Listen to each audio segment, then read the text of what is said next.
예, 처음 뵙는 분도 계시고, 오랜만에 보는 분들도 계시고, 반갑습니다. 이게 작년에 내가 어디 받았던 강의인데, 해가 벌써 바뀌어가지고, 가급적이면 이제 작년부터 이제 정책에 대한 강의는 제가 안 하겠다고 이제 선언을 했거든요. 작년 11월 달에 더 이상, 정책은 사실 책임을 져야 되는 거기 때문에 책임지는 위치에 있지 않기 때문에 정책을 논하는 거는 이제 그만하겠다. 그래서 한 30년간 해왔던 정신건강 정책은 이제 더 이상 안 하겠다. 지금까지 계속 이제 정보관 강의라든지 사회복지사 강의라든지 해서 의뢰가 왔을 때 현재 거절을 하고 있습니다. 대신에 이제 인문학이라든지 정신건강의 베이스가 될 만한 것들에 대한 주제들은 좀 더 공부를 하겠다 생각을 하고 있어요. 그 중에 가장 기본이 되는 건 이제 인권에 대한 이야기인데, 인권. 가장 쉬우면서도 가장 어렵고, 실천도 어렵고, 또 지키기도 어렵고, 그리고 지금 이제 갑과 을의 관계, 감정 노동에 대한 문제, 그 다음에 세대 간의 갈등, 굉장히 많은 부분에서 인권에 대한 문제가 화두가 계속되고 있거든요. 그래서 오늘은 물론 당사자들과의 어떤 인권 이런 것도 물론 포함이 됩니다만은 그런 것보다는 각자가 생각하는 인권에 대한 우리의 생각들을 어떻게 다듬어 가야 될까, 저 개인의 어떤 고민의 시간들이었기도 하고요. 오랜 시간 동안. 그래서 그런 이야기를 좀 드리려고 합니다. 그래서 지금 20대도 계신 건가요? 20대 한번.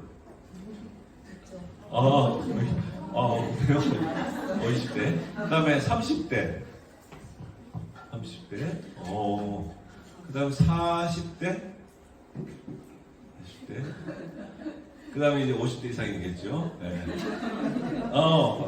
박영수 선생 오랜만입니다. 그래요. 인권 감수성은 세대별로 어떻게 될 것 같아요? 그래서 한번 테스트를 안 해봐서 모르겠지만은, 대강 해보면은 훨씬 지금 연령층이 젊은 그룹일수록 인권에 대한 감수성이 높을 겁니다. 이게. 그거는 이제 자녀들을 키워보신 분들은 이미 집안에서 세대 간의 갈등 충분히 겪을 수 있고, 직장 내에서도 지금 이인숙 센터장 같은 경우는 한 20-30년 차이 나는 그룹도 있을 거고 하니까 세대 간의 문제를 많이 느낄 거예요. 그 바탕에 사실은 인권이 있거든요. 요즘 책들이 가장 많이 팔리는 책들이 자기 치유에 대한 책들이 가장 많이 팔리고, 저도 요즘 계속 쓰고 있습니다만은 나태주 선생님하고 선생님 시를 테마로 해서 우리가 느끼는 감정들이나 그냥 제가 쓰고 싶은 글 써달라 그래가지고 지금 벌써 1년째 책을 아직 못 내고 있는 편인데, 나태주 선생님은 그동안에 한 책을 한 10권 더 내셨죠. 그래서 어느덧 선생님이 올해 80이시고, 네. 그래서 제가 60세시고 하니까 꼭 책을 꼭 내야 되는데, 그래서 그 책에도 보면 이제 지금 쓰는 게 보면 존중에 대한 거, 자기 존중, 자기 위로, 혹은 용서, 이런 것들이에요. 근데 그 테마가 사실은 다 인권하고 연결이 되거든요. 자기를 존중하는 마음이 있으면은 남을 더 존중하기가 쉽고, 자기를 사랑하는 힘이 남을 사랑할 수 있고, 그렇다 하는 생각을 다 가지고는 있어요. 그래서 결국은 이제 돌아오면은 현재 21세기를 저는 자기 심리학의 시대다라고 규정을 하는데, 자기가 중요한 거예요. 자아가 아니고 자기 심리학의 시대. 그래서 자기 심리학의 시대라서 좀 부작용도 많이 생기는 거예요. 무슨 부작용이냐면은 자기만 생각하는 거죠. 자기 심리학이라고 해서 자기만 생각하는 게 자기 심리학이 아니고 자기 심리학의 핵심은 타자를 인정하는 거거든요. 타인을 포함한 타자. 자기 안에서도 타자가 있거든요. 그걸 우리는 무의식이라고 하죠. 나도 모르는 나. 그게 무의식이니까. 그래서 자기 심리학의 시대일수록 자기와 타자를 이게 인지하는 것이 굉장히 중요하고, 그러니까 타인 타자에 대한 인식이 사실은 셀프 사이콜로지를 이끌어가는데 가장 큰 힘이 되는 거죠. 그래야 되게 온전한 자기 심리학이에요.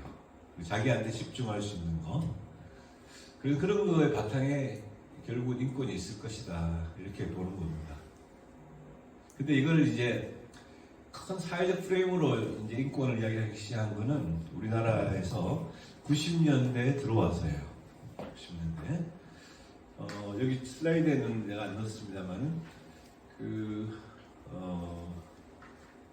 지금 제일 돋보시고 일본에서 지금도 편편들을 잡고 계신 서경식 선생님이 계시죠.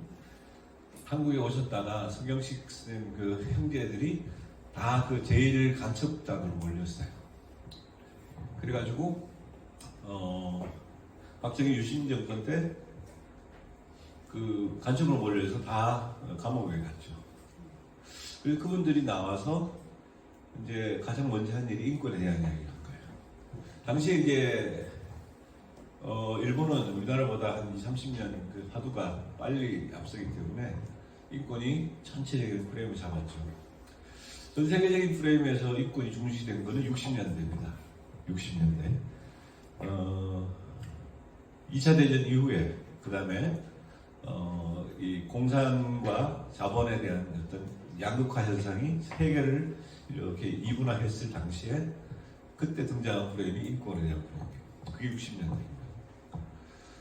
그리고 이제 한국에서 유신 정권 이후에 70년, 80년 초에 이제 인권에 대한 얘기를 하다가 그 다음에 이제 등장을 한 것이 인권 사랑방이죠. 인권 사랑방에 박래군이라는 걸출한 인권 운동가가 현재도 있고요. 저하고 한 오래된 친구인데 인권을 이야기하려면 박래군 군을 꼭 이야기해야 될 거예요. 그래서 저보다는 인권에 대한 이야기를 더 사회적인 프레임을 끌어간 사람은 박래군 군이기 때문에 정신장애인의 인권에 대한 문제를 논의하는 장소에서 이제 저하고 만났고 그 친구로부터 많이 배웠고 지금은 안산에 4.16 세월호 그 재단에서 현재 일을 하고 있습니다. 그리고 수원에는 여러분들 잘 아시는 다산인권센터가 있죠. 다산인권센터가 역시 90년대에 만들어졌어요. 그 법률사무소 다산에서 처음에는 지원을 했고 거기에 걸출한 인물들이 또 역시 열심히 일을 했고 박진이라고 하는 아주 훌륭한 활동가가 수원 지역을 중심으로 한 경기 남부의 인권 프레임을 이끌어왔어요. 거기에 이제 정신장애인 문제가 있을 때 저희들이 조인을 했고 그 친구들로부터 많은 걸 배워왔던 것을 갖고 있습니다. 그러니까 수원은 박래군 군과 박진군이 아니고 박진군은 여자입니다. 박진 선생하고 이런 분들이 일찌감치부터 90년대 인권을 이야기하기 시작한 그런 곳이에요. 그리고 거의 대부분 다 기억하지 못할 건데 인권 영화제도 했었어요. 수원 인권 영화제. 그게 2005년도인가 그렇습니다. 인권 관련된 영화제를 거의 전국 최초로 아마 했던 기억이 나는데 그런 곳입니다. 그래서 여러분들이 집중해야 될 것은 당사자들과 가족들을 위한 어떤 인권을 생각을 하기 앞서서 전체적인 인권을 먼저 생각하고 각자의 인권을 생각하는 속에 자기 심리학에 대한 이해 이런 것들이 있어야 당사자들의 인권을 훨씬 도모하기가 쉽다, 그런 뜻이 되겠습니다. 네. 몇 가지 앞에 있는 서두가 제가 국립정신건강센터 취임식 때 인용을 했던 말인데 누구 말입니까? 그 뒷장에 있죠. 칸트 이야기죠. 칸트가 예? 예. 무엇을 알 수 있는가? 저거는 순수 이성 비판 책의 키워드죠. 우리가 이름은 다 들어봐서 아는데 순수 이성 비판, 순수 이성, pure reason이라고 하는 걸로 보면은 그러니까 칸트를 굉장히 도덕군자로 생각을 하시는데 우리가 생각하는 도덕군자의 그런 개념이 아니고요. 유럽을 중심으로 했던 서양 철학사의 모든 플라톤 이후의 모든 걸 쭉 한번 새롭게 정의를 하신 분이 칸트예요. 그러니까 칸트의 담론을 넘지 않고서는 서양 철학의 현대 철학으로 가지를 못하죠. 모든 건 다 칸트를 통해 가야 되는 거예요. 플라톤이 시작점이라면 칸트는 반드시 넘어야 될 타입. 칸트를 넘어서 현대 철학으로 가 있습니다. 그럼 철학을 왜 이야기하냐? 인권은 철학 프레임이니까요. 인권은 철학에 대한 이야기. 왜냐하면은 철학이라고 하는 것은 사람이 어떻게 살아가야 될 것인가에 대한 학문이거든요. 우리는 어디에서부터 왔고 어디를 향해 가고 또 무엇을 해야 하면서 살아야 되나 의미도 그렇고요. 그런 것들입니다. 그런 것들이 다 철학의 담론들이에요. 우리가 어디에서 왔나? 그게 사실은 창조와 진화의 시작점들이죠. 그 생각이라는 걸 지금 당연히 모든 걸 다 한다고 생각하지만 한 1000년, 한 10,000년 정도 올라간다고 생각해봐요. 10,000년 정도 올라갔을 때는 생각이라는 개념 자체가 없어요. 지금 우리가 그 침팬지들을 생각을 한번 해보시면 돼요. 큰 차이가 없어요. 그냥 매일 먹고 그 다음에 싸우고 그날 다음날 안 굶어 죽으려고 하고 그 다음에 이제 농경을 일으키고 가축하고 그런 역사들이에요. 그러니까 우리의 그 탄생되는 지점, 오리진 자체가 무엇이었을까를 고민하던 것에서 이제 우리가 쓰고 있는 역사들이 시작을 하는 겁니다. 역사라고 하는 것은 말로 지어지는 역사도 있지만 글이라고 하는 건 문자를 남긴 거죠. 그러니까 한 10,000년 정도가 됐을 때 문자의 초기 형태가 이제 나오기 시작합니다. 그러니까 말로 전해지고 글로 전해지면서 이제 사람에 대한 이야기를 처음으로 하기 시작을 한 거죠. 그 과정에 뭐가 큰 영향을 미쳤냐면은 사람이 사람을 막 이야기하고 막 동물과 구별되려면은 어떤 것이 좀 구별을 시켰을까요? 네? 문자는 이제 나왔죠. 말. 근데 말은 동물들도 말이 있어요. 네. 글은 없어요. 동물들은. 일단 문자예요. 그 말이 사실은 가장 큰 힘이고 말을 글로 쓸 수 있게 된 것이 큰 인지혁명이죠. 네. 공동체 해서 뭐 벼농사했다고 되어 있는데 벼농사뿐만 아니라 뭐 나머지 그냥 먹고 사는 거에 대한 것은 다른 동물들도 다 같이 해요. 같이 사냥해가지고 나눠 먹고 이런 걸 다 하죠. 네.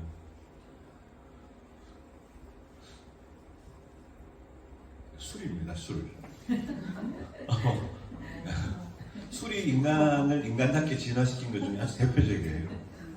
동물들은 술을 못 먹어요. 그게 이제 그게 포도주죠. 네? 포도주. 네. 포도가 이제 발효가 되면서 이게 희한한 맛을 내게 되는구나 해서 먹기 시작한 게 한 8,000년 되죠.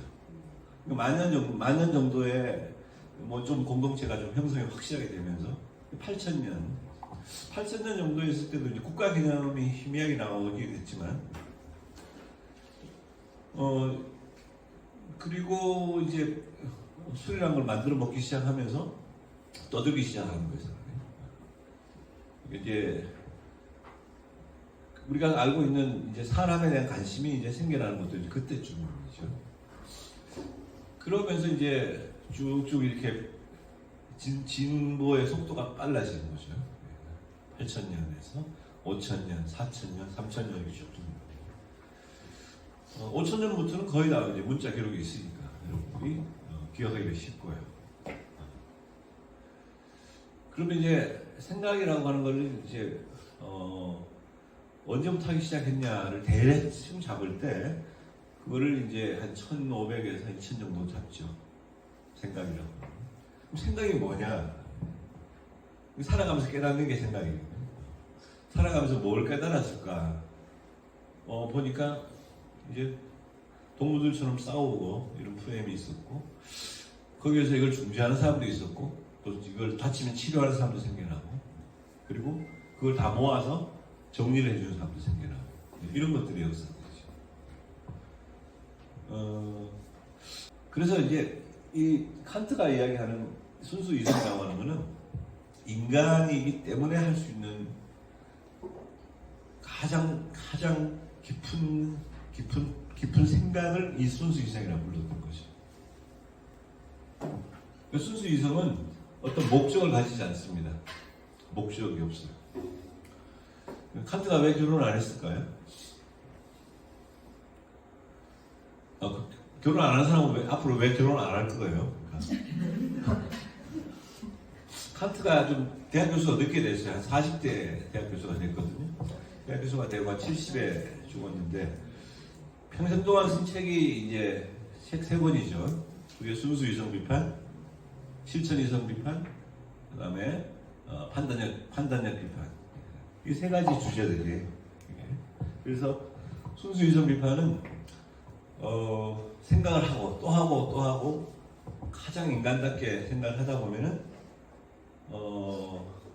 정명을 따른다. 그러니까 어떠한 조건도 붙지 않는 생각을 하게 된다.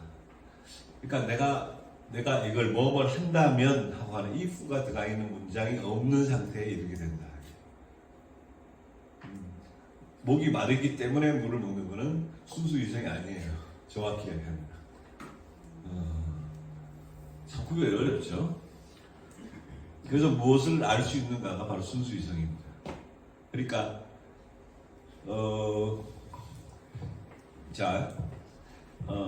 칸트의 이야기는 우리가 생각할 수 있는 어떤 큰 생각의 틀을 만들어 준 거라고요.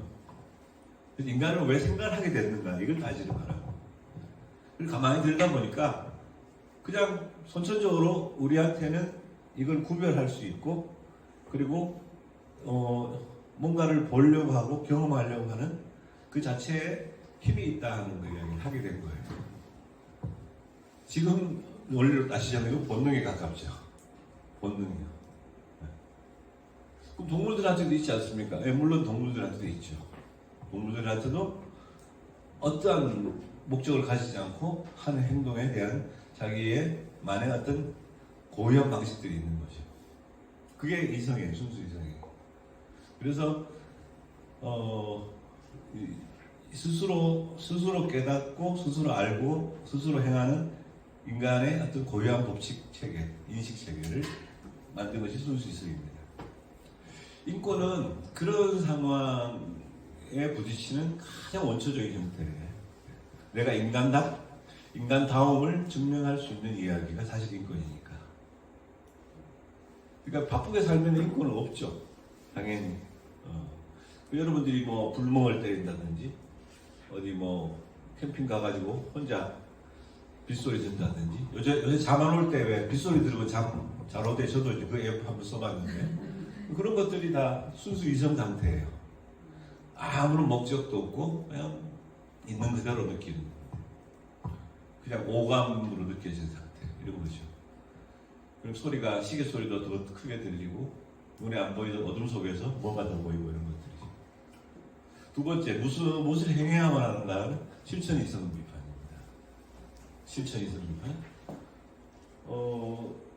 각각 책들이 다 이제 이만큼씩 되어 있는데 칸트는 만연체를 쓰기 때문에 그리 복잡할 필요는 사실 없는 책들이에요. 실천이성 비판, 그리고 마지막이 무엇을 희망해도 좋은가 판단력 비판. 제가 취임식 때 이 말씀을 드렸던 이유는 우리가 굉장히 많은 정신건강에 대한 프레임들이 굉장히 많아졌고, 근데 그 안에서 어떤 거를 반성하고 어떤 걸 더 나아가게 할 것인가 그런 이야기를 하고 싶었던 거죠. 근데 하나는 모아졌죠. 코로나19로 제가 센터장 하는 동안에 코로나19와 함께 인권에 대한 이야기를 더 많이 부각하게 됐고요. 그것이 제가 시작한 이야기입니다. 뭐 여러 가지 단어들이 다 포함되어 있는 것이 휴먼 라이트라는 단어로 집약이 되죠. 뭐 형평에 대한 문제, 자유에 대한 이야기, 평화, 희망, 존엄, 그리고 이건 뭡니까? 어떤 법칙, 전망, 그 다음에 정의 이런 것들이죠. 그 정의라고 하는 것은 사실 인권의 하부 구조인 것이. 그리고 정의가 많이 부러지는 시대일수록 정의가 없는 시대지. 자유를 자꾸 이야기하는 자유가 없는 시대. 공자가 이야기했던 당시의 춘추전국 시대 때는 공자의 원 프레임은 인이죠. 인. 어질인자이기도 하고 인이라고 하는 걸 이렇게 보면은 두 사람 사이의 관계를 말합니다. 사람이 둘이라는 뜻이에요. 사람이 둘이니까 상대방에게 잘해줘라. 이미 타자를 인정하는 거예요, 공자가. 자그마치 2500년 전에. 그러면 이쪽에 땡겨와서 보면 그리스에는 소크라테스가 있었죠. 소크라테스 또한 너 자신을 알아. 네가 뭘 모르는지를 알아라. 적어도 나는 너보다 똑똑한 이유가 난 내가 뭘 모르는지를 알기 때문이다. 이게 너 자신을 알라 하는 이야기죠. 같은 맥락이에요. 그래서 이런 수많은 많은 것들이 인권에 대해서 하기 때문에 하나하나를 곰곰이 생각하는 시간들이 우리한테는 필요한 것들이죠. 자유롭지 않으면 인권은 없는 거고요. 정의롭지 않아도 인권은 성립되지 않는 거고요. 자기 스스로에 대한 존엄성이 없으면 인권은 성립되지 않는 겁니다. 이런 바탕에서 보면은 최근에 돌아가신 네덜란드 총리 부부가 93세 동갑인데 안락사를 선택했죠. 스스로의 존엄한 죽음을 선택할 권리가 있다 해서 돌아가셨죠. 디그너티를 자기들의 인권을 지키겠다는 뜻입니다. 이런 것들이 다 인권, 존엄에 대한 문제, 이런과 연결되기 때문에 그렇습니다.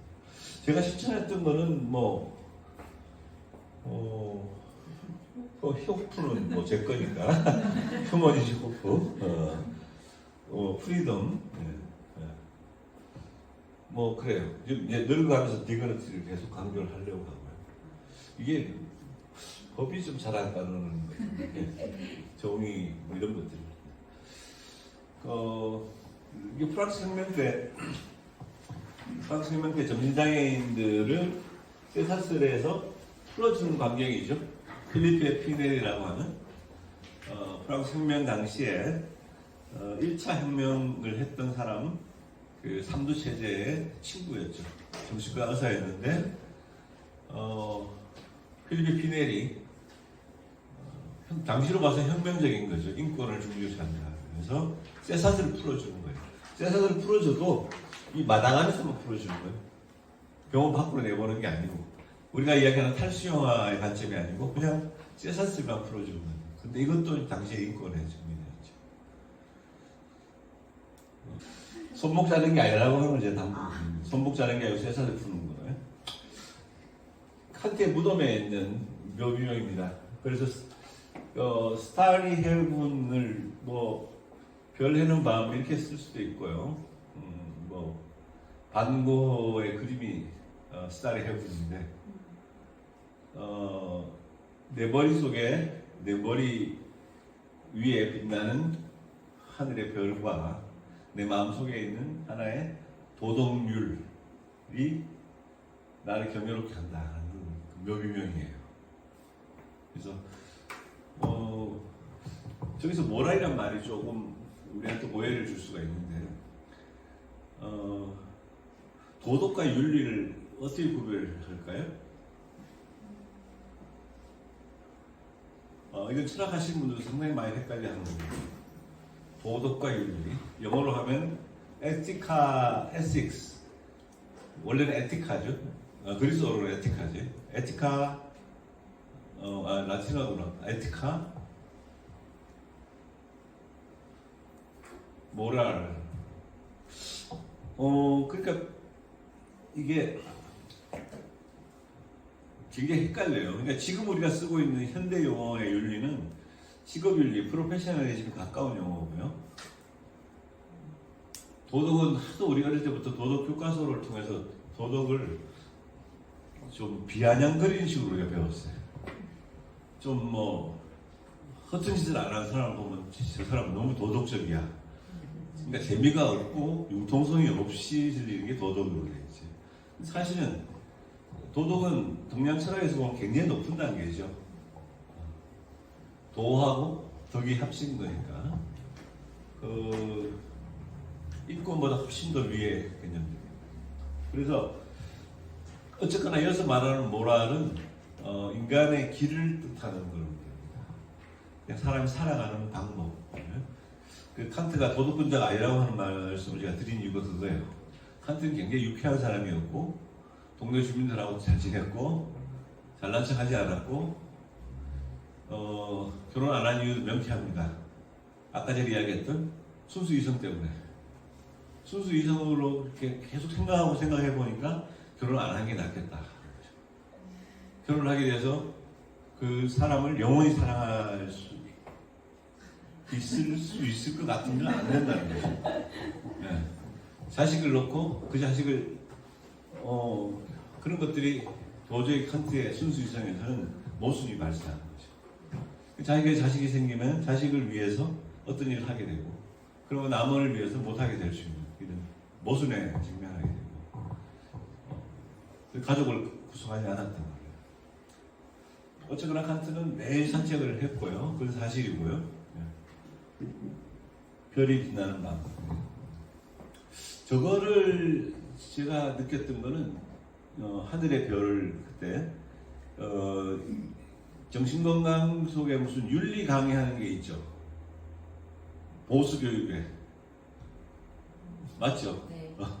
그 강의를 내가 제주도 가서 전라도 지역이 그거 산다고 해서 제주도를 갔다가 제주도 한라산 중턱에서 저걸 발견했어. 그날 도덕과 윤리 강의를 하러 가서 저는 도덕 강의를 하고 왔어요.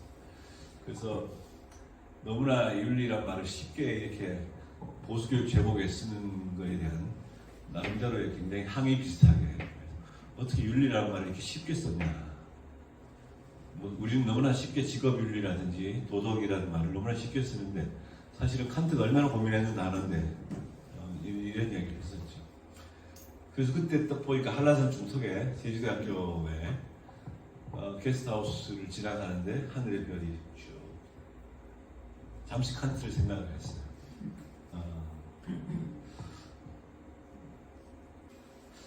이건 제 그림인데요. 내 그림이 아니고 취임할 때 그 마인드 포스트에서 만평이 그려줬어요.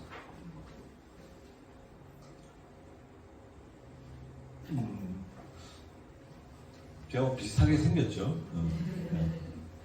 이거는 제가 끝날 때 만평이에요. 3년 임기 끝나고 인터뷰를 했는데 뭐 이렇게 그려져 있어요. 사실은 이제 전문가들의 권위의식을 버려라. 경상의 앞으로 당사자의 운동으로 저항하라 하는 이야기를 인터뷰했는데 이거 그림으로 나가버렸습니다. 그래서 전문가들의 권위의식을 버려라 하는 게 인터뷰 전문인데요. 이게 궁금하시면 이제 인터뷰 전문을 한번 읽어보시면 됩니다. 근데 이제 타이틀이 이렇게 뽑혔어요. 저항하지 않으면 이 권위의식이 있는 그들은 계속 짓밟게 돼 있다. 저항은 전문가주의에 대한 경고다.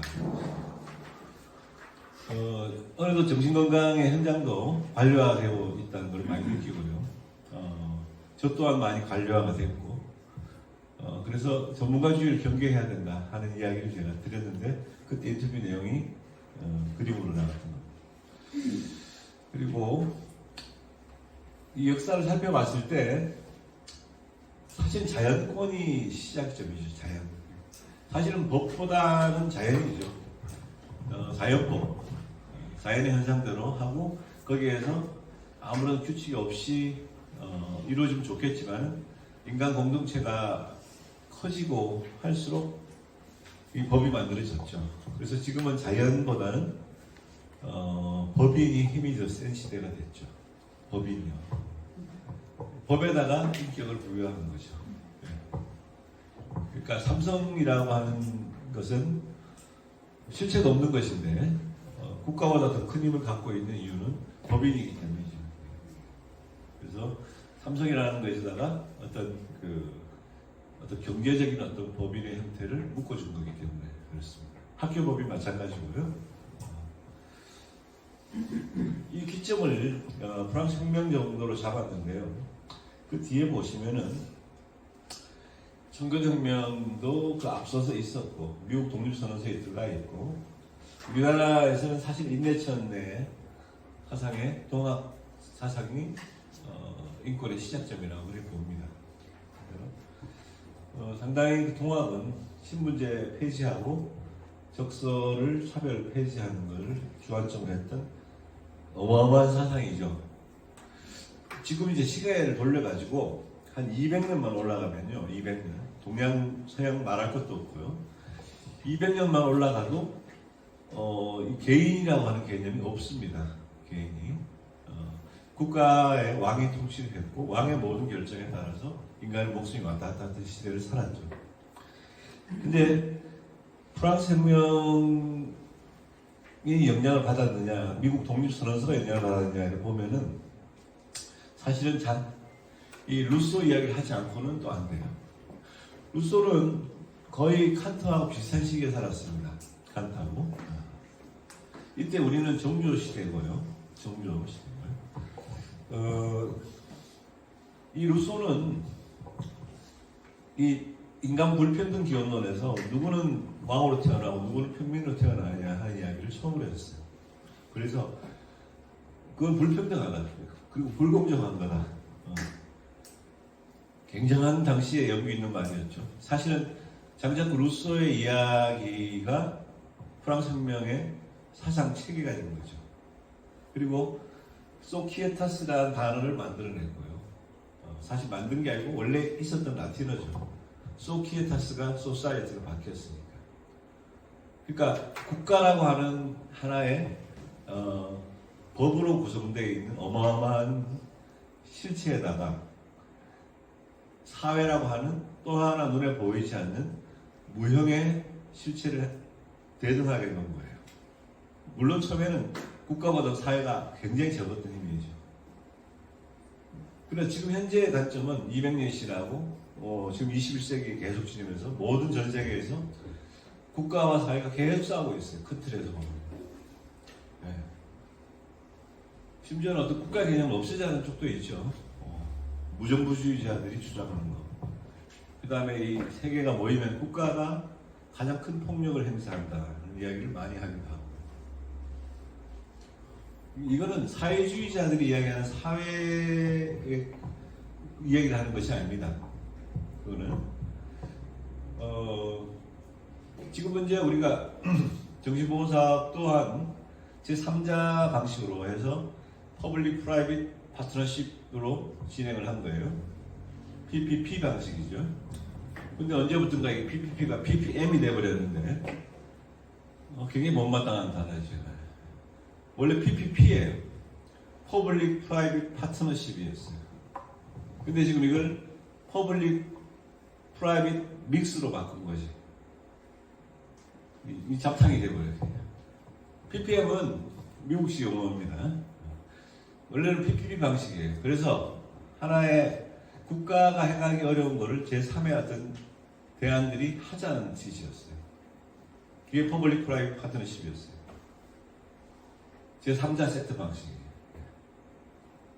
당시에 유행했던 뭐 제3의 길도 참고를 했고, 앤소니 기든스죠. 영국 총리했던 그런 사람들이 이론도 참고하고 해서 PPP 방식을 주장을 했었는데, 언제부턴가 이게 점점 넘어갔죠.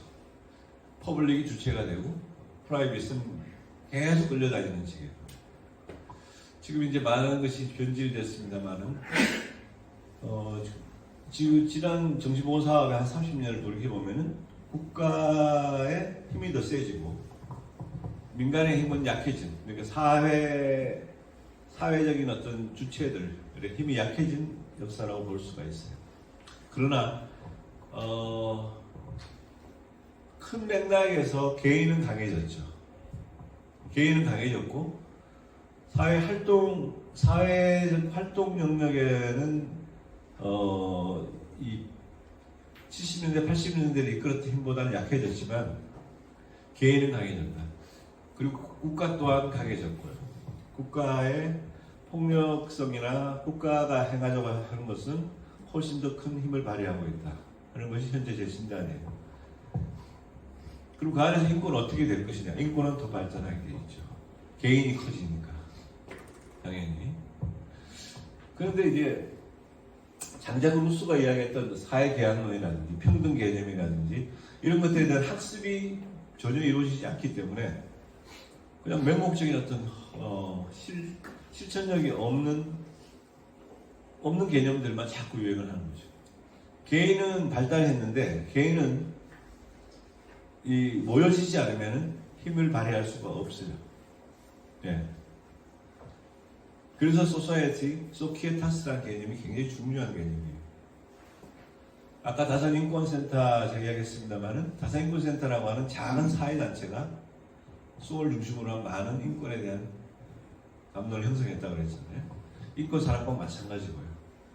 그리고 정신보건 사업도 다시 30년 전으로 돌아가서 생각하면은 아까 이야기했던 PPP 방식의 하나의 정신건강이라고 하는 걸 주체로 한 제3의 대학 세력들이 이걸 이끌어가자 하는 큰 포부가 있었던 것이죠.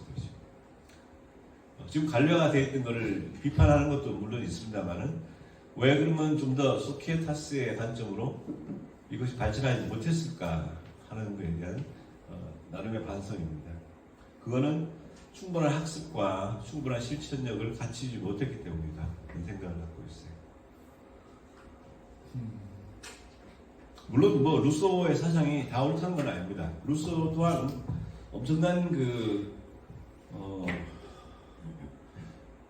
이중인격자, 엄청난 이중인격자.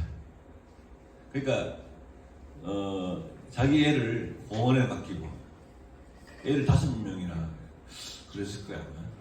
너는 속속 고아원에다 키우고 자기는 책임 안 졌고요. 결혼도 몇 번 했는지 모르겠는데. 그러니까 한 인간을 단순하게 그 사람의 사상과 살아왔던 방식을 다 이해하려면 끝이 없어요. 그러니까 둘 중에 하나라도 잘하면 잘했다고 봐줘야 되는데 어쨌거나 반성하긴 했어요.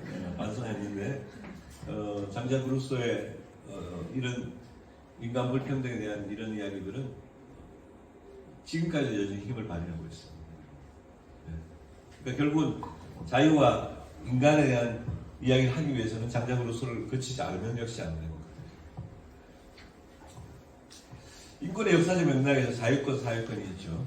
개인의 자유는 인류 진화와 밀접한 연관을 가진다 했어요. 자유권은 커져왔죠. 점점 커져왔어요. 사회권은 어떠냐? 사회권 역시 커져왔죠. 점점.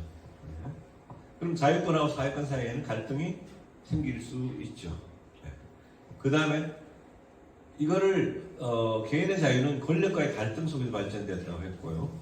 그러니까 좀 더 개인을 중심으로 한 거와 사회를 중심으로 한 것을 구분하는 거죠. 이 상호 배타적 관계가 아니고 상호 보완적 관계예요, 사실은. 그러니까 아까 전에 이야기했던 인권을 이루고 있는 것 중에 프리덤 있고 소키에타스라고 하는 관점에 이것이 같이 결합될 때 힘이 세지죠. 지금 서울의 봄 최근에 보셨습니까?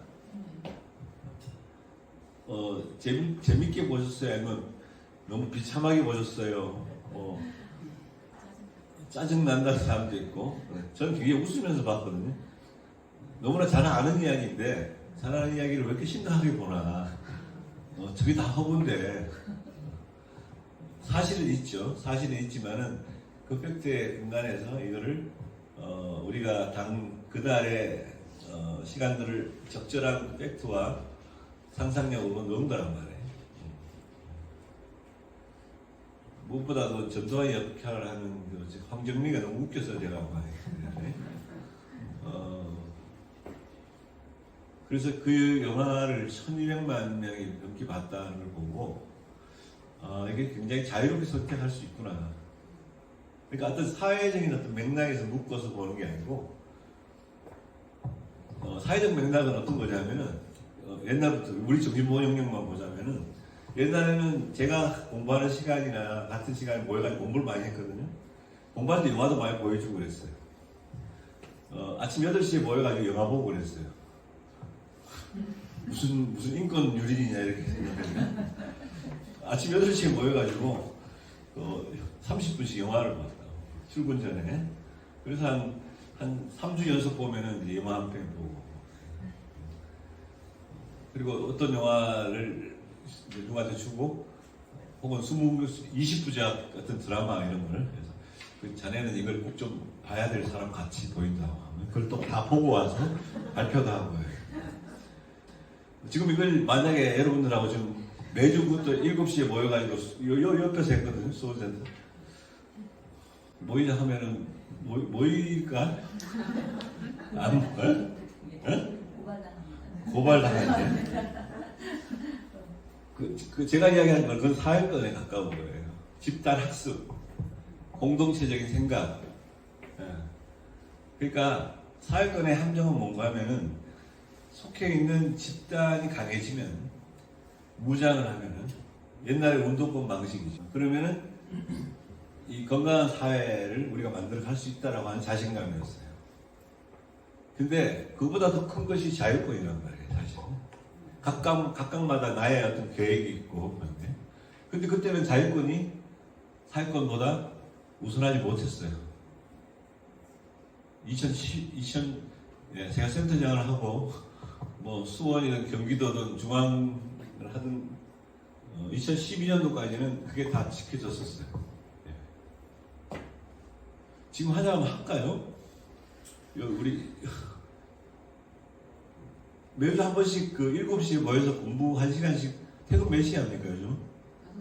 6시요?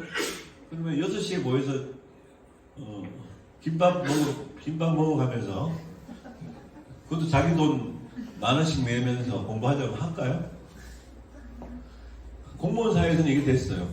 2019년에 또 국립센터 갔을 때 동아리를 만들어서 함께 걸음이라고 해서 매주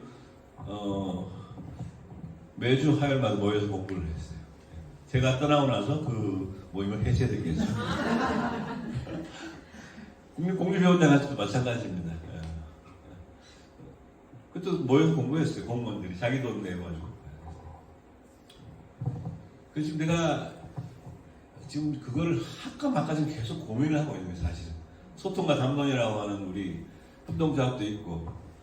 근데 어쩌면 얼마든지 결정할 수 있고, 오늘 와보니까 공부하기 굉장히 좋은 곳이거든요.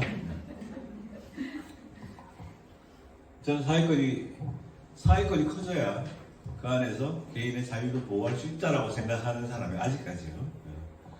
그러나 지금 신세대, MZ세대를 중심으로 하자면 그건 아니지. 왜냐하면 근무의 연장이니까. 그러면은 자유권을 중심으로 보자면은 근무 외 수당, 그 다음 내 개인의 일이 있으면은 그게 우선해야 되는 거지.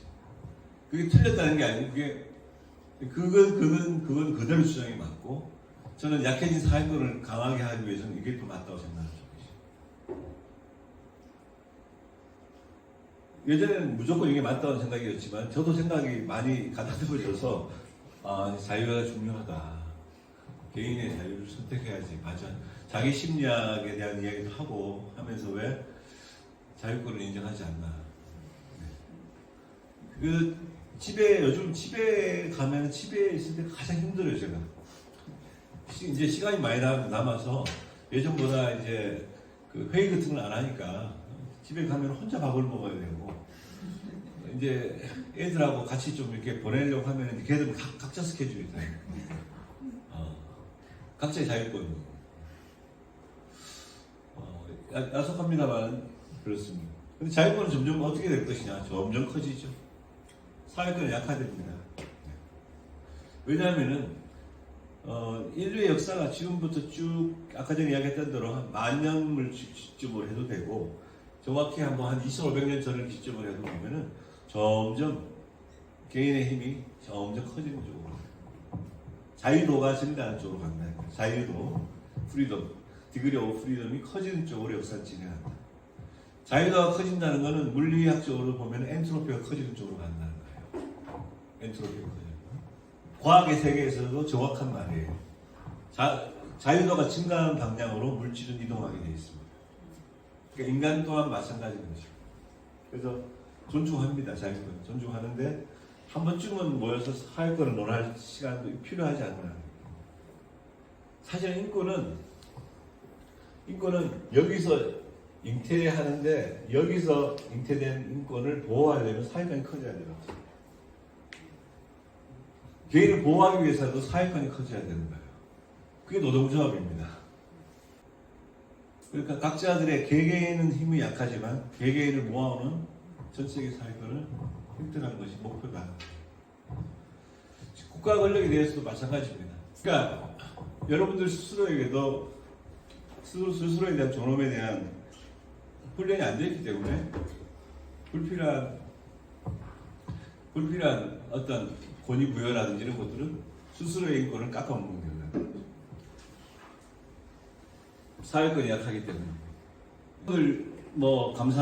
저도 서울시에서 당해봤고, 국가 공무원 할 때 많이 당해봅니다만, 국가 공무원들은 그런 법에 따라서 감사를 받아야 될, 그게 맞아요. 근데 사실이 우리 이 PPP 방식을 생각하자면 이 사업은 PPP 방식이기 때문에 프라이빗 섹터의 고유한 계약에 의해서 만들어진 거거든요. 지금 이게 지난 한 20년간 보면 권력 구조가 상당히 많이 그렇게. 아이고, 죄송합니다. 아이고, 이건 저도 모르는 무의식 속에 잠시 흥분했다는 것이겠죠. 여러분들 감사 받을 때 어떤 그런 수치심, 수모감을 느꼈다고 제가 여러 군데서 들어가지고 그런 거는 말이 안 된다는 얘기 제가 드립니다.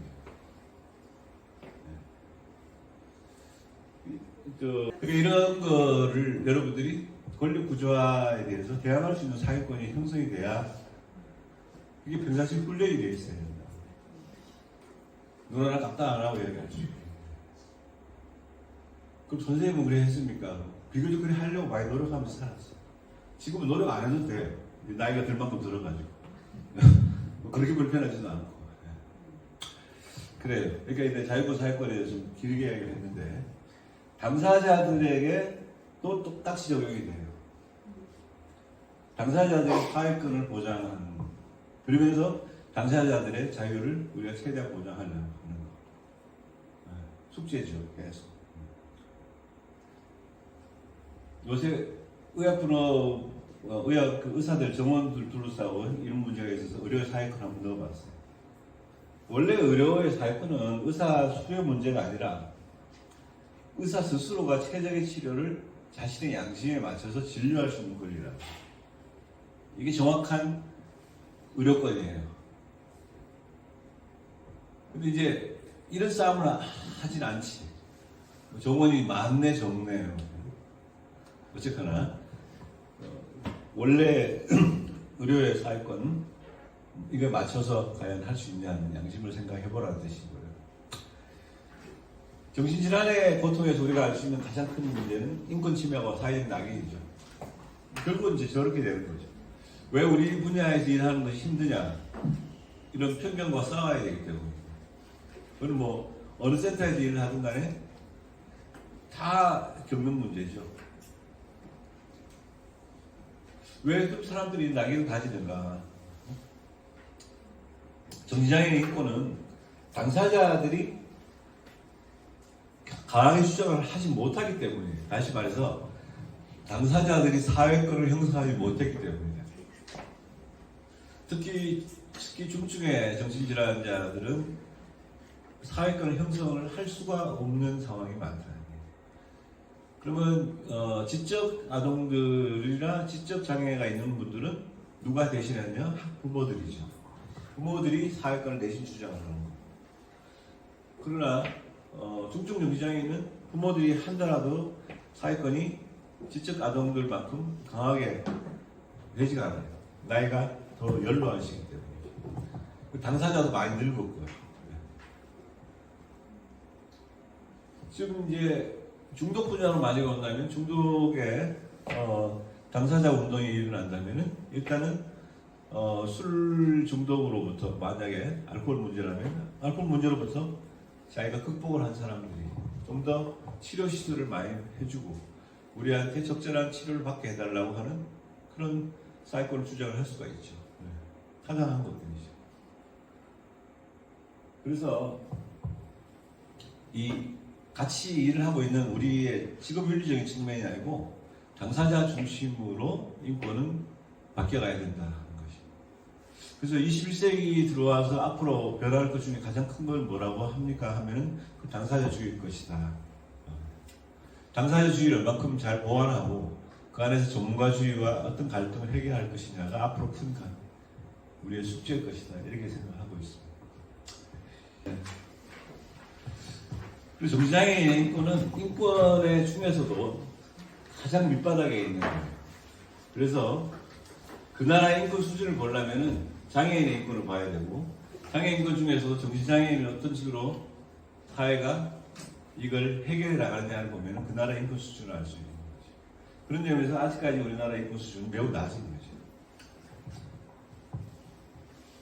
그 다른 집단에 비해서 침해받을 가능성이 매우 높기 때문에, 그리고 차별과 낙인, 해제, 배제 등으로부터 이들을 지켜줄 수 있는 수단이 바로 인권이기 때문에, 그리고 치료가 직접 연결되는 부분이, 그러니까 인권이 존중되면 치료 성공률이 올라가는 거의 유일한 집단이다. 당뇨병 환자들에게 당뇨 환자들을 존중한다고 해서 당뇨 자체의 신체 건강이 좋아지지는 않아요.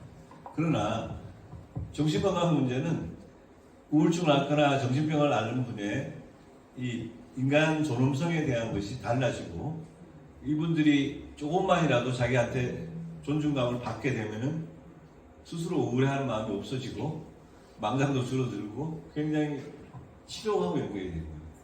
거의 유일한 영역이에요. 그래서 정신장애인에 대한 인권이 중요합니다. 치료를 대신할 수 있는 것이다. 그 어떤 의미든 간에 인권 함량은 치료하고 연관이 된다. 자살 예방센터 직원들 계신데, 자살 예방 문제에 있어서 가장 많은 문제들은 이게 버림받고 내가 더 이상 내가 존재하지 않는 세상이 그려지고 이 세상으로부터 다 버려진 것 같은 느낌. 수없이 생각을 했는데도 아무리 생각해도 살아야 될 이유를 찾지 못할 때 그렇잖아요. 그런 것들은 그래도 누군가 옆에 있어 주라고 이야기한 것은, 누군가 옆에 있어서 그 사람을 조금이라도 존중해 줄 수 있는 게 있다면 조금이라도 시간을 더 늦추거나 도움을 줄 수 있지 않을까 하는 거죠. 알코올 환자들이 술을 가장 많이 마시는 이유는 수치심 때문이죠. 제 3자가 봤을 때는 말도 안 된다 그러지만 본인은 수치심이에요. 어린 환자의 책에 이미 나와 있잖아요. 왜 술을 마십니까? 부끄러워서 술을 먹는 거예요. 술을 먹다 보니까 그 부끄러움을 잊게 됩니다. 이런 것들이 치료하고 연관을 가집니다. 외부에서 하는 접근도 필요하고 내재적 접근도 필요합니다. 외부의 국가인권위원회, 여러 가지 개혁론, 정책, 내재적 접근은 우리 스스로의 주관적 관점들이죠. 인권을 생각하는, 사실 내재적 접근이 훨씬 더 어려워요. 인권 감수성이 발전해야 되고요. 존중받고 커야 되고요. 학교에서부터 존중을 받았어야 되고요. 왕따라는 이런 그런 경험이 없이 혹은 이겨내고 이런 것들이죠. 이런 것들이 다 만족이 됐을 때 사실은 인권에 대한 문제가 올바르게 쓸 수 있다는 거예요. 그래서 학교 폭력 이전에 가정 폭력 굉장히 중요한 요소가 되고 가족으로부터 인권이 지켜지지 않은 사람이 사회적으로 인권을 잃어버릴 위치에 가장 쓴다는 것은 여러분들이 임상 경험 통해서 충분히 아실 수 있는 것들. 그런 것들을 잃어버렸던 어떤 존중감을 새로 만들어주는 작업을 지금 하고 있는 거잖아요. 모든 점에서. 그리고 사회가 원하는 것은 위험하냐, 치료가 가능하냐, 안전하냐, 뭐 이런 것들이에요. 인간들이 원래 그렇습니다. 인간들이 조금만 달라도 이렇게 구분하고 받아들이려고 하지 않아요. 모든 질병은 다 이런 식으로 격리의 역사를 겪습니다. 한센병, 천연두, 결핵. 이게 실감이 안 가죠. 지금 천연두만 해도 천연두 환자를 본 적 있습니까? 우리 김 선생님 맞네? 네, 맞습니다. 예, 아까 전에 전화했던 사람 맞죠? 네. 김 선생님. 실제로 본 적은 없습니다. 아, 이게 세월이 이렇게 되거든요. 이게 이 천연두 백신을 마지막으로 맞은 해가 아마 81년인가 82년일 겁니다. 그러니까 81년인가 82년에 천연두는 더 이상 없다. 마마죠. 마마는 없다. 그래서 이게 스몰팍스거든요. 스몰팍스는 종식됐다 해가지고 세계적으로 종식 선언을 했어요. 이게 81년인가 2년입니다. 그리고 이제 스몰팍스 바이러스는 어디에 보관되어 있냐면 WHO, 그다음 미국 CDC, 그다음에 소련의 질병연구소 세 군데에만 있고 스몰팍스 백신은 없어요. 없다고 돼 있어요. 근데 이것이 생화학전에 쓰일 것이다라고 자꾸 이제 회자되죠. 천연두는 사망률이 30%입니다. 우리 허준 명의 허준에 나오는 돌림병, 전염병들은 다 이게 천연두예요.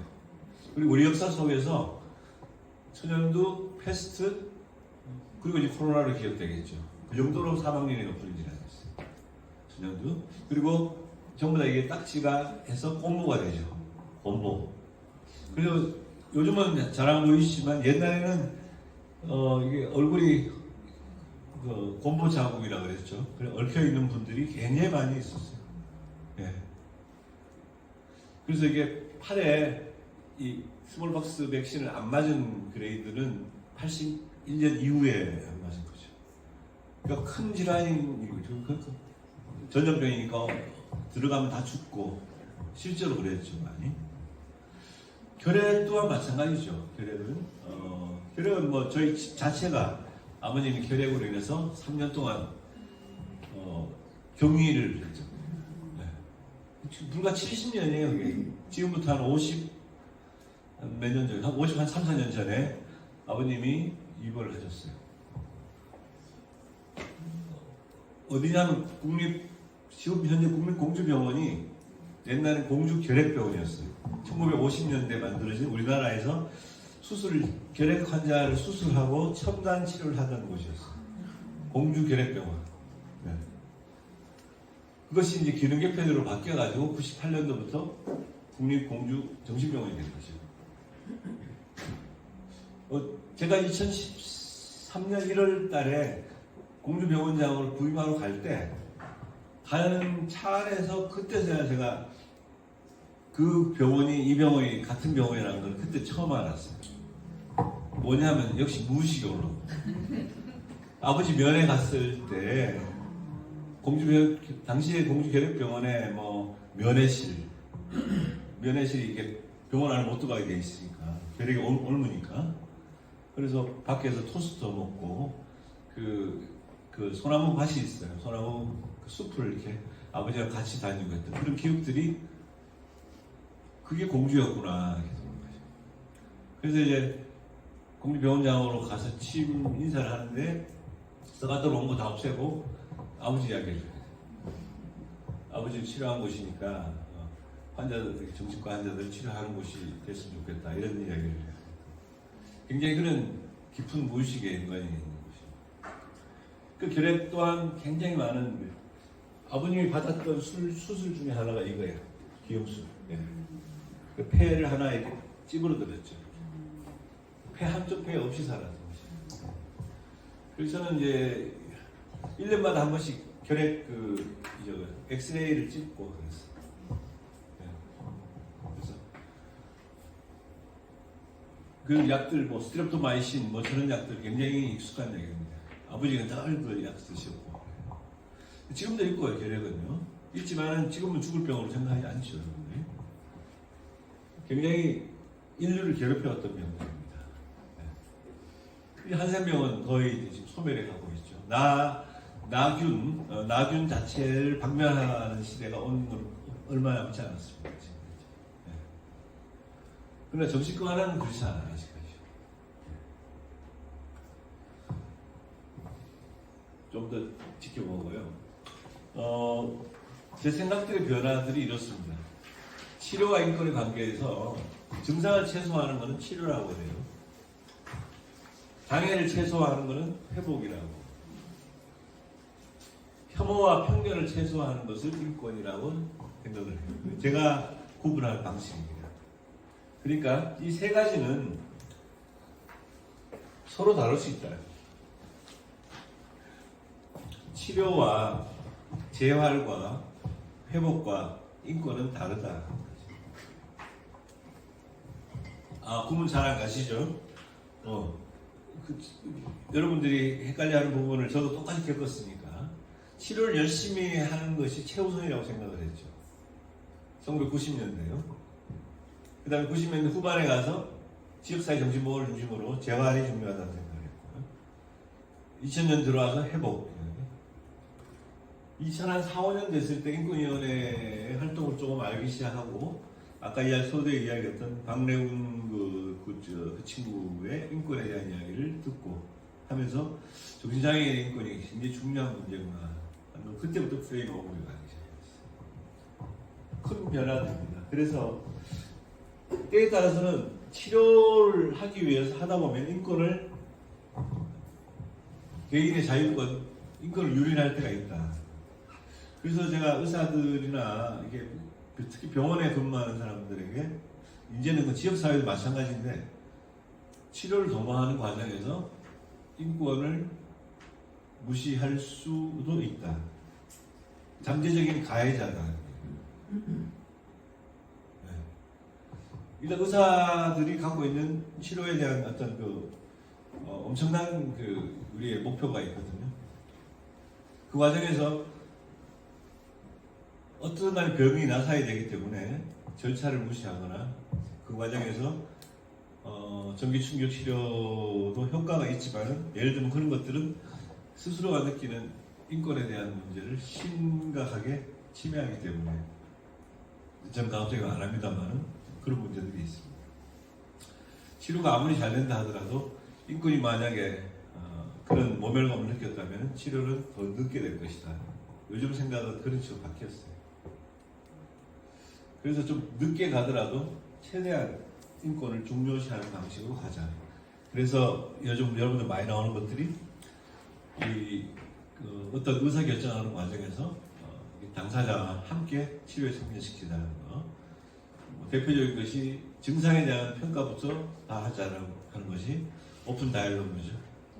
오픈 다이얼로그 혹은 QR 같은 방식들, 퀄리티 오브 라이츠 같은 이런 방식들이 자꾸 나오는 이유는 치료와 인권은 굉장히 밀접한 관계가 있지만 방향은 다를 수 있다. 이런 것들이 다 좀 더 정착이 되려면은 이것이 이 적정한 의료보험공단의 국민건강보험공단의 이 적절한 수가 체제로 바뀌고요. 우리가 지금 지역에서 하고 있는 많은 행위들이 하나의 사회적 비용으로 소셜 코스트의 비용으로 이 의료보험공단과 함께 일원화가 됐을 때 이게 가능한.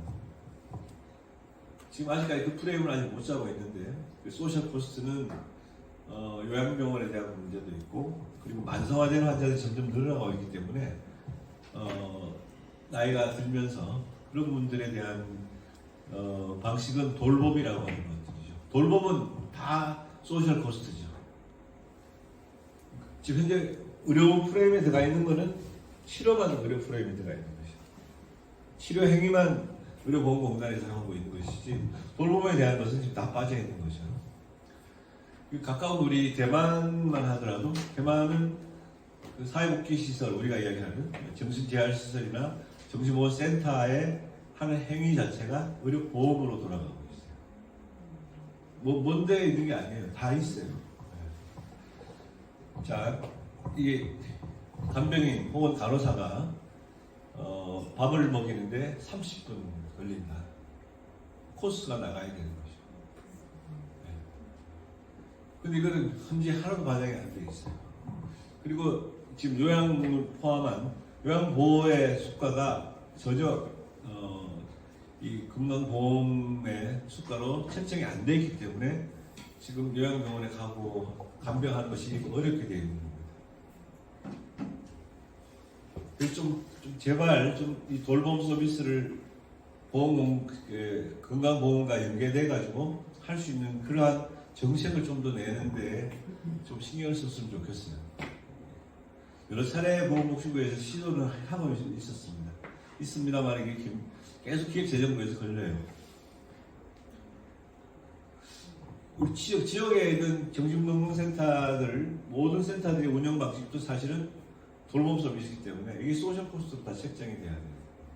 지금처럼 계속 지자체의 부담 플러스 본인의 부담이 없어지는 것이 아니고 소셜 코스트가 되면은 그런 문제가 돼서 좀 더 이용하기가 쉽게 됩니다. 원하는 만큼은. 그 휴양 치료라고 들어봤어요? 휴양 치료.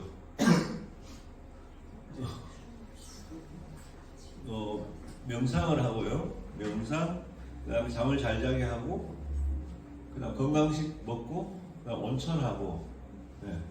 이게 휴양 치료예요. 요가도 뭘로 할 수 있습니다. 네.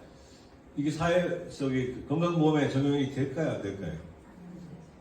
우리나라는 아직 이건 말도 안 되는 거죠. 근데 이런 것을 휴양 치료를 코스트에다 다 넣는 나라는 유럽에 다 거의 전역이 다 합니다. 온천을 우리나라만 간다고 생각하는 건 착각이에요. 온천을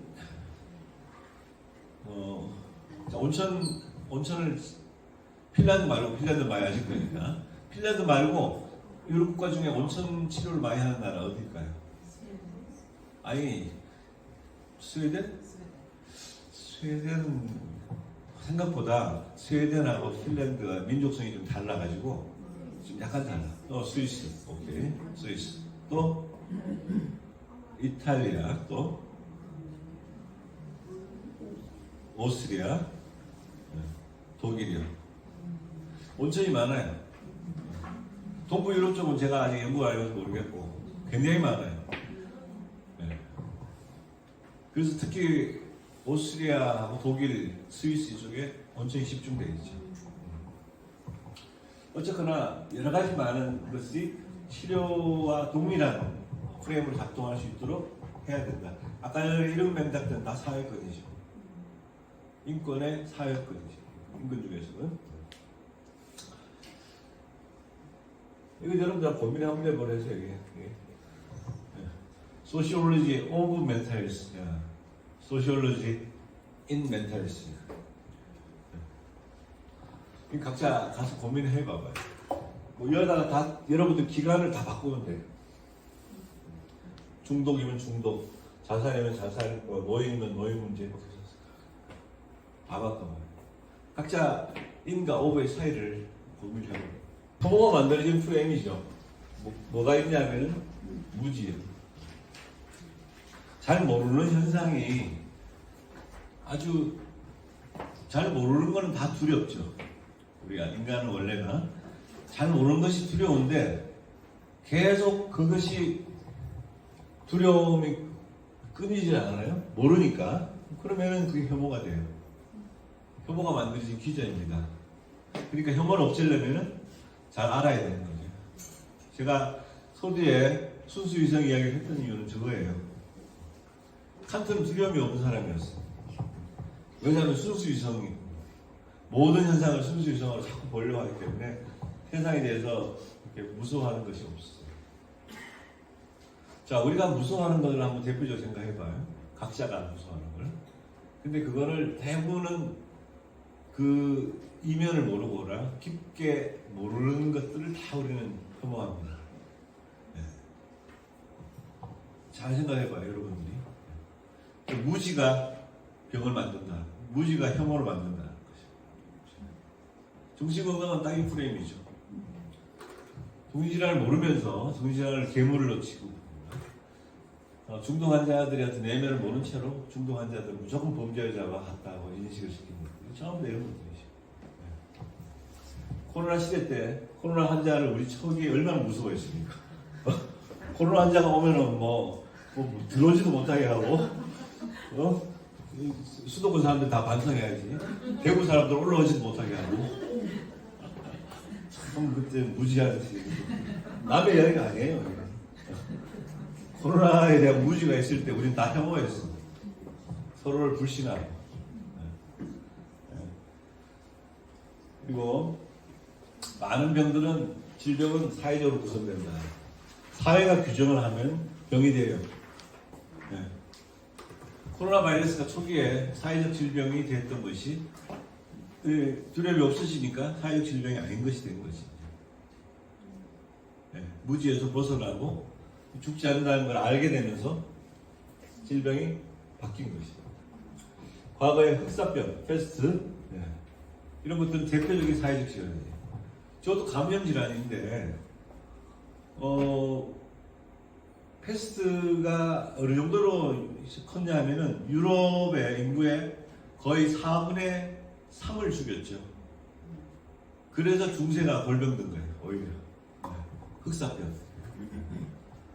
지금은 흑사병 어떻습니까? 흑사병 전혀 흔적이 없죠. 지금도 그럼 흑사병이 존재합니까? 존재하지. 치료하면 돼. 흑사병이 아닌지도 몰라. 지가 옮기는 거거든요. 그냥 뭐 바이러스 일종의 그런 것들이에요. 코로나 바이러스 전복된 것처럼 똑같은 것이죠. 그러나 또 새로운 것이 또 나오겠죠. 어쨌거나 모든 질병은 사회적 구성됩니다. 이방인, 이교도, 제 아들, 딸, 쟤들 동성애야. 그럼 더 이상 딴 거 아려고 하지도 않아요. 그 집이 이상하게 싫어요, 이게. 종교에 대해서도 똑같이 하죠, 여러분들. 종교에 대해서도 그렇게 비난을 받아야 될 종교도 있겠지만은 잘 모르는 상태에서 뭐 나쁘게 프레임이 더 씌워질 것도 많죠. 그리고 남한테 해를 끼치거나 하는 것이 없기 때문에 저는 종교의 자유를 인정해야 된다고 보죠. 동성애 같은 경우는 대표적으로 아직까지 현재 싸움을 하고 있죠. 특히 뭐 지금 60대 이상에서는 절대적으로 아직까지 얼마만큼 동성애에 대한 문제가 우리 사회에 금기어냐면은 이미 1970년대, 그 다음에 80년대, 영국은 70년, 미국은 80년에 동성애는 정신질환이 아니다라고 각 미국, 영국 정신과 학회가 이미 발표를 했어요. 아닌 이유까지. 근데 우리 한국 사회는 대한신경정신의학회에서는 아직까지 동성애를 한 번도 주제로 다룬 적이 없습니다. 유일하게 딱 한 번 사회정신의학회 시절에 제가 사회정신의학회 회장을 맡았을 때 그때 동성애 당사자들이 와서 발표하고 이걸 학술적으로 한 번 처음 논의를 한 게 2014년에 한 번 다뤘어요. 그 이후에는 한 번도 다룬 적이 없어요.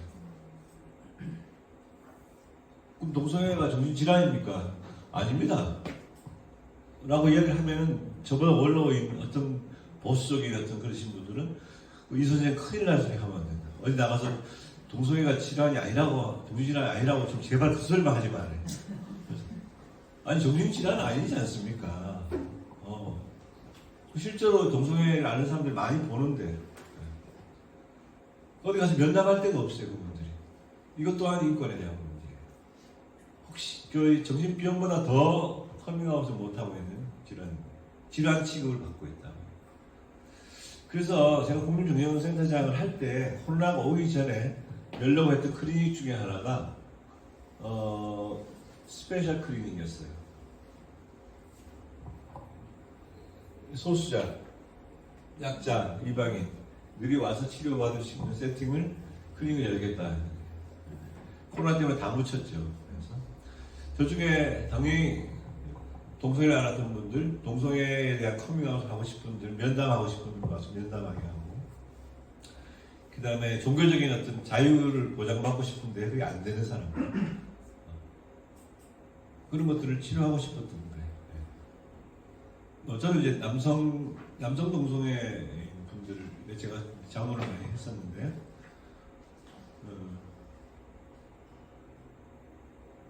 아주 유쾌하고 좋아요. 예술적인 감수성도 뛰어나고요. 영화 감독도 있고, 예술인도 있고, 음악가도 있고요. 심지어 의사, 변호사들도 다 있어요.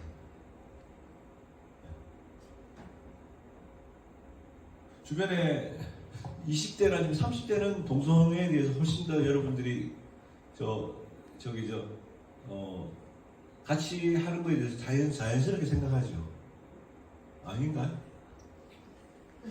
그냥 그렇구나 생각합니다. 뭐 친구 중에 동성애 꽤 있을 거 아니에요, 주변에. 아직 없어? 한번 여러분이 겪어봐야 되는 문제인데. 네. 같은 동성애인 친구들이 있거나 남성이든 여성이든 간에 그런 사람들과 이야기를 많이 나눠봐야 돼. 그분들의 정신건강 문제 아주 심각합니다.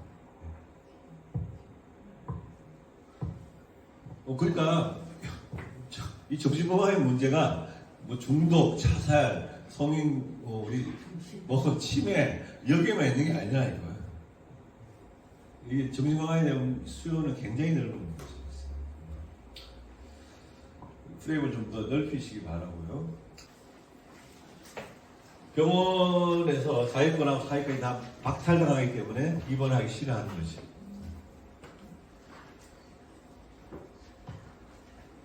제가 현재 일하고 있는 곳에서도 자유롭게 산책이 되지가 않아요. 도심 지역에 있는 데는 산책이 안 돼요.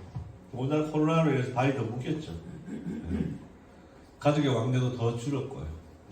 이런 것들이 더 많은 문제를 이야기하고 싶다는 이야기 드리고 싶고요.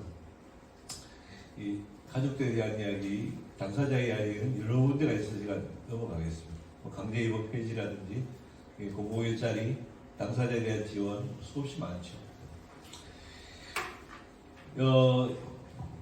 정책을 움직여가는데 아까 전에 이야기했던 것처럼 존엄성, 우리 스스로에 대한 존엄성, 그리고 스스로가 갖고 있는 힘과 권리에 대한 문제를 사회권으로 연결을 시켜라고 제가 이야기한 이유는 이런 거예요. 이 한자로 있어서 그런데 한로 축계 사자 교인이라는 뜻입니다. 이 사자는 사자 사자예요. 그리고 한로라고 하는 것은 예전에 고사야 성어에 나오는 개의 이름입니다. 개. 한로라고 하는 개한테 이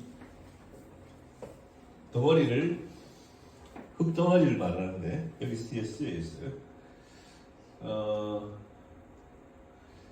사람이 이 한로라고 하는 개한테 흙덩이를 던지면은 그 한로라는 개는 흙덩이를 막 따라가는 거예요. 주인이 막 던지니까. 근데 사자한테 흙을 던지면은 사자는 뭐 이런 인간이 다 있냐고 흙을 던진 인간은 일무자석하고 때리는 거지. 자, 여러분들한테 누가 흙을 던진다고 쳐봐요. 그럼 여러분들이 그 흙을 따라가면 여러분들은 한로라고 하는 개하고 똑같아요. 여러분들 흙을 던지면은 사자처럼 물어야지. 그래야 인간인 것이에요. 그게 인권입니다. 뭘 존중하고 존중한다면서 왜 그래 행동을 해야 하는데 나의 권리를 내가 인정하지 않는데 누가 나의 권리를 인정합니까? 그러니까 여러분들은 정신건강의 영역에서 일하고 있는 아주 투철한 직업 윤리를 가진 언제까지 일할지 모르겠지만 언제든지 떠나고 싶겠지만 일하는 동안 여러분 프로페셔널들이에요. 당사자들, 컨슈머들의 인권을 대변할 여러분 책임이 있는 사람이죠. 나에 국한되지 말고 그런 것이 여러분들에게 필요하다. 그래서 사자한테는 필요한 것을 주어야 합니다. 만약에 여러분들한테 흙을 던지면 흙을 던진 놈을 물어라. 여러분한테 모욕감을 줬는데, 모욕감을 줬는데 그걸 그대로 받으면 안 되는 것이. 자유권에만 머물지 말고 사회권을 가지고 가라는 뜻이에요. 선생님은 그래 했습니까? 좀 그래 하려고 했던 것 같아요. 각자가 필요한 것이 있으면 필요한 걸 싸울 수 있도록 하라. 사자교육이라는 말 기억하시기 바랍니다. 국민센터에서 그래서 만든 것이 당사자 자문위원회였어요. 당사자들 위원회. 그리고 20개의 입적심, 이번 적합성 심사를 하는 위원회에 당사자와 가족들이 위원장을 할 수 있도록 제도를 있는 것을 활용을 했죠. 그래서 우리 수원의 회원이 현재 20개 소위 중에 하나를 위원장을 하고 있습니다. 그리고 지난 1월 달에 큰 틀에서 이게 수원시에 저게 만들어졌죠. 수원시 조례가 만들어진 그런 것들. 당사자위원회가 필요하니까 이걸 잘 운영을 하시라고 해서 만들어졌습니다. 지금 이거는 그대로 지금 현 센터장이 있어도 그냥 하는 모양이에요. 외국에 많은 단체들이 있습니다. 전부 다 독립이에요. NPO. Non-profit organization. 국가로부터 어떤 도움도 안 받지 않습니다. 공개 연구 프로젝트가 있을 때 그거는 도움을 하죠. 그건 하지만은 어떠한 지원도 받지 않습니다. 그리고 연대와 존중의 리더십을 갖고 있는 단체들이다. 협업하고 연대하라고 하는 사회권에 대한 이야기이기 때문에 강조를 합니다. 사회권은 이 협력과 협업과 연대가 되는 것이 필요하기 때문에 팀워크, 네트워크, 코퍼레이션 뭐 전부 다 하죠. 솔리데리티 뭐 차이점 여러 번 설명한 적이 있습니다. 솔리데리티와 네트워크는 전혀 차이가 큰 것들이죠. 뭐 비슷한 내용들입니다. 뭐 오픈 다이얼로그, 인권 존중, 잠깐 이야기했던 그런 방향들은 우리가 계속 해나가고 있는 것들이고요. 자기 존중감, 아까 전에 인식, 칸트의 인식론, 순수 이상에 대한 이야기를 길게 한 이유는 그런 인식에 대한 이야기, 깊게 생각하는 게. 예, 아이유하고 김창완 이 두 분이 너의 의미라고 한 노래를 부르는 관계를 참 좋아했는데 세대를 뛰어넘는 너의 의미. 아이유의 너의 의미는 이게 이 노래가 언제 나왔나 보죠. 한 30년 더 됐죠. 김창완 아저씨가 같이 부르는 모습 참 보기 좋았어. 너는 뭐니? 그러니까